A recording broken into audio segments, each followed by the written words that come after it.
As commercial property prices in Europe decline, I'm joined now by Michael Haddock, Senior Director at CBRE, to explain why US and Asia investors are taking an interest in the UK and France, and to discuss how companies such as Ikea are using these real estate trends to their advantage. Hi Michael. So the UK and France are proving particularly popular with investors from the US and Asia seeking discounted commercial property in Europe. Germany is not experiencing the same popularity. Given the German economy's continued resilience in the debt crisis, this does appear to go against trend. What factors are investors taking into consideration in their investments? I really think it's the combination of a number of different factors acting together.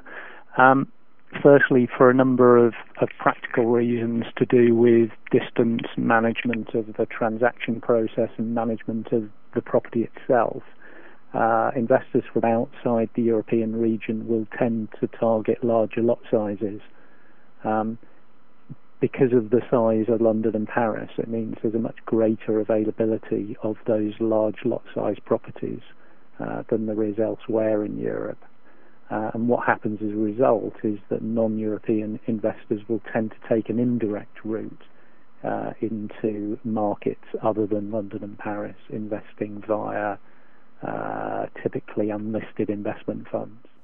Data released last week highlighted a decline in foreign investment in Asia. Is there a correlation here? And similarly, what types of commercial property are being invested in? Are we seeing a shift in manufacturing operations into Europe? I don't think so.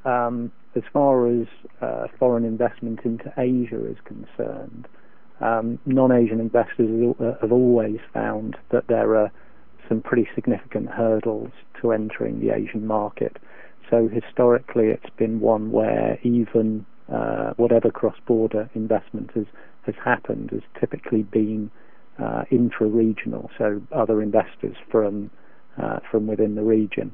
As far as the more recent trend is concerned, I think probably one of the things that's putting off foreign investors is the high level of prices. We've seen a lot of capital value growth in markets such as Hong Kong in the last couple of years, and it now looks pretty expensive from outside anyway.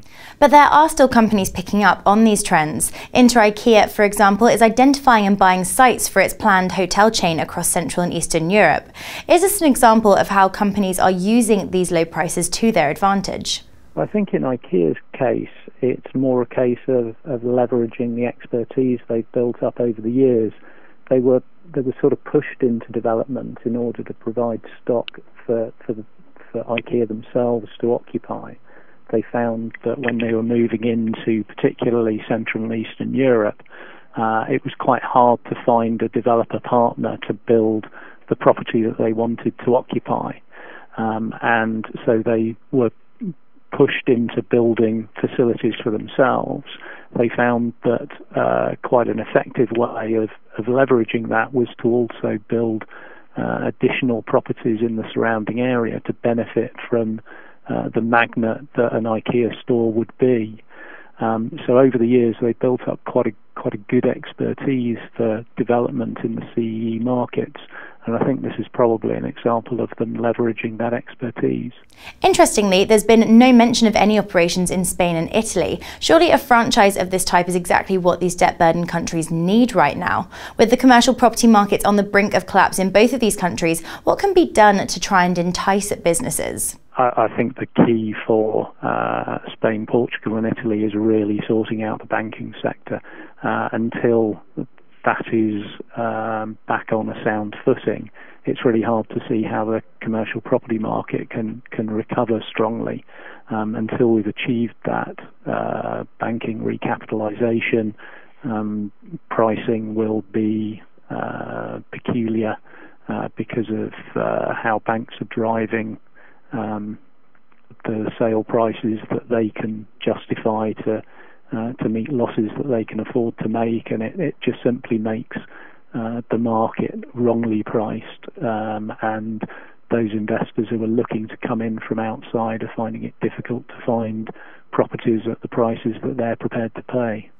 In this current economic climate of safe investing, what is the driving factor? Is it the property price or the business sentiment? Well, you obviously need to match both, given the weak economic performance in those countries at the moment.